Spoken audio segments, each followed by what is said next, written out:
Have you ever said, I need to write a book? I have a story to tell. I bet you that story is important to the world. You may think it's a small story, but small stories have huge impact. In today's video, we'll highlight the story of David and Abigail. These two met in a very peculiar way, like many relationships of today. We on last week we covered the story of David and Saul, and how Saul was the first king that was anointed by Samuel, which was Hannah's son that she prayed for. Samuel anointed Saul, and then Samuel anointed David, but David wasn't old enough at the time. And so Saul pursued David to take his life, and David continued to spare Saul. Last week we didn't cover how Saul was basically a disbeliever of God, and David was a believer in God. That was really the contrast between the two. In fact, if you have a Bible that has the words of the Christ in red, you would see that there's a lot of red letters in First Samuel when David is being spoke to, wherein you don't see those words in red where Saul is being spoken to. That's an indication of David speaking and acquiring of the Christ to aid him in his decisions of should he fight the Philistines or not.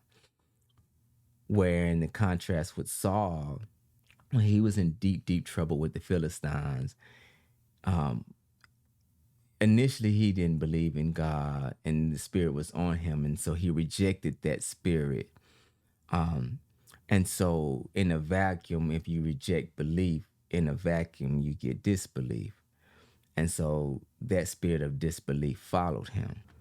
So while David was on the run, fleeing from Saul in this wilderness, keep in mind that David, when Samuel came to anoint David, he went to his father, David's father's house, Jesse, and Jesse had these other sons here, and Samuel was trying to see which one of these sons should I anoint. David was not in the house. David was in the wilderness tending to the sheep, right? That's where they had to go get him. The reason this is so significant, because when he fled from Saul, he fled into this wilderness, but this is a familiar place for him. He's used to being in the wilderness tending to sheep.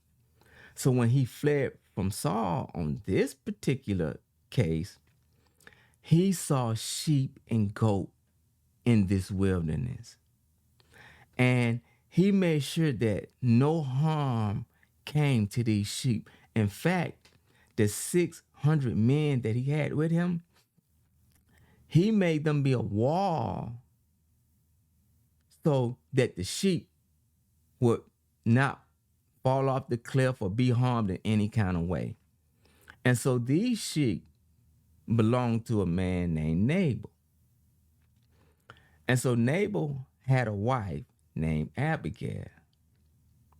So after David and his men made sure that these sheep were not harmed, he sent some young men to go ask of Nabal if they could have some provisions, because they was out here in this wilderness. They were hungry, needed a few things, and this man had plenty sheep, had plenty goats. He was a rich man, and so they said, "Hey, just go ask." Nabal knew that David was on the run from Saul, and Nabal's loyalty was to Saul, the king. He said, "Well, who is David and his dad Jesse?" And I know that he's on the run from Saul. So beat it. Kick rocks. Make your head get small. Get out of here. I'm not giving you nothing.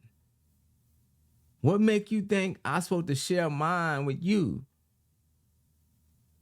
And so David's men came back to tell him how Nabal had spoke very harsh to them. David and his men, they got their swords together and they was heading down to go see Nabal. But one of the young men that were tending Nabal's sheep that met David's men that helped them to make sure the sheep were not harmed, he went back and told Nabal's wife, Abigail. He said, David's young men came to us. They helped us all night to make sure these sheep were not harmed. And they asked your husband for some provisions because they was out in this wilderness. They didn't do us no harm. And your husband spoke very harsh with them people. And David and those men are killers.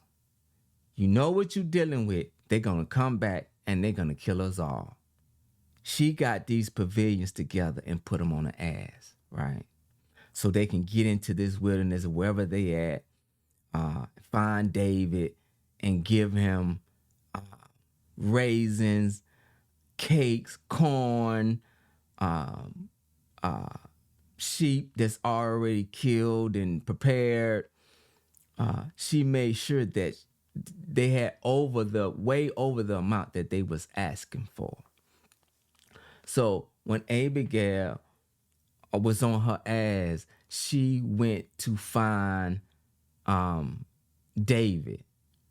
When she saw David, Abigail jumped off her ass and fell down to David's feet and began to anoint his feet.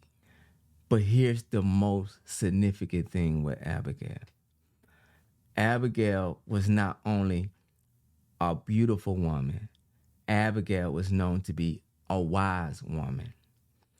And she just chose David too. And when you really look at the end of how she really came to David, she said basically, my husband, Nabal, yeah, that's my man, and he got plenty of money. He take good care of me, but that man's an idiot. I know that. Everybody know that. He's a fool.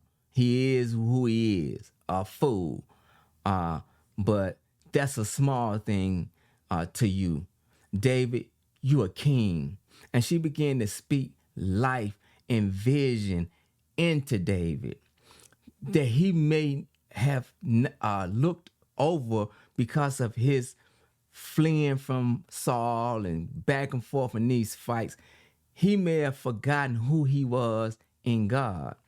So Abigail was a reminder of David of who he is and the mission that he had with God. And Abigail told David, listen, this is a small matter, right? God is about to really bless you and make you king. We know that you're on a run from Saul, but when things really, when the dust really settle, you're going to be the king and the Lord God of Israel going to bless you. And she said, when he bless you, these other men are not going to be able to come in God's sight. He's going to have, just like that sling that you have and that sling and those rocks that you have and you throw them out of your sling, that's how God is going to throw these men out of his presence. And you're going to be there with God and blessed by God. And this is going to be a small matter to you. So don't even waste your time going to kill that man because you got bigger fish to fry. You got bigger things to accomplish. And she spoke life into David and made him realize who he was and what mission God had him on because he's a believer in God. So she reiterated to him what God had already told him. So not only that, this is what Abigail chose up on David. She said, and when you get to that kingdom, and when you get to that place, remember me, your handmaid. So she acknowledged David, and she acknowledged that she wanted to be with David. And so, and she came not with just talk. She said, and here's the gifts that I have for you. I have sheep already prepared for you to start eating now.